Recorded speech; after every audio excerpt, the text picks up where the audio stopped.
Ettumanoor service സഹകരണ ബാങ്കിലെ branch manager ആയിരിക്കെ മുക്കുകൊണ്ട പണയ തട്ടിപ്പ് നടത്തി കുറ്റക്കാരിയെന്ന് കണ്ടെത്തി പിരിച്ചുവിട്ട ആൾക്ക് 5,85,604 രൂപ നിയമവിരുദ്ധമായി ലീവ് സറണ്ടർ നൽകിയ അന്നത്തെ പ്രസിഡന്റ് ഉൾപ്പെടെ 11 ഭരണസമിതി അംഗങ്ങളും സെക്രട്ടറി ഇൻചാർജും ഗുരുതരമായ ചട്ടലംഘനം നടത്തി ബാങ്കിന് സാമ്പത്തിക നഷ്ടം വരുത്തിയതായി സഹകരണ വിജിലൻസ് പോലീസ് സൂപ്രണ്ട് നടത്തിയ അന്വേഷണത്തിൽ കണ്ടെത്തിയിരിക്കുന്നു.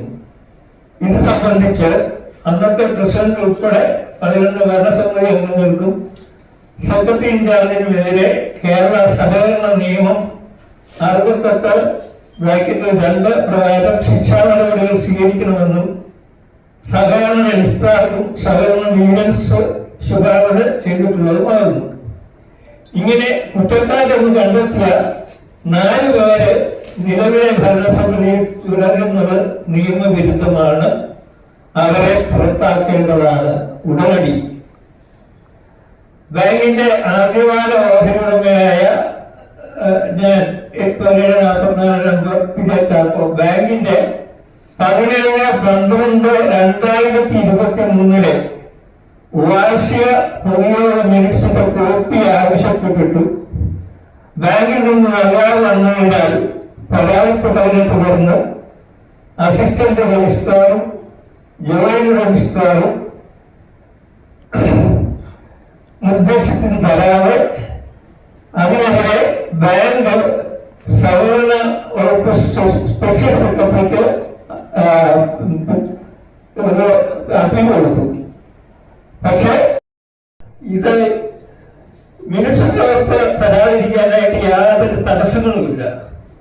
അപ്പൊ ആ തടസ്സങ്ങളെ കുറിച്ച് അന്വേഷിച്ചപ്പോൾ മനസ്സിലാക്കിയത് ഞാൻ വിജിലൻസിൽ ഒരു പരാതി കൊടുത്തിരുന്നു.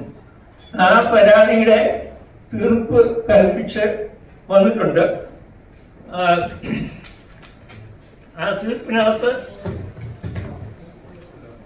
ഗുരുതരമായ അത് അങ്ങനെ പരാതി കൊടുത്തതിന്റെ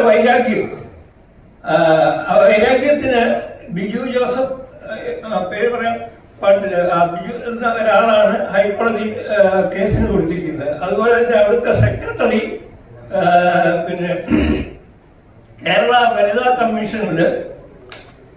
കമ്മീഷനിൽ ദുരുപയോഗം ചെയ്തുകൊണ്ട് എനിക്കെതിരെ പരാതി കൊടുത്തു. പക്ഷെ പരാതി സിറ്റിങ്ങിന് എന്നെ വിളിച്ചു, ഞാൻ പോയില്ല. കാരണം ഞാൻ പോകേണ്ട കാര്യമില്ല.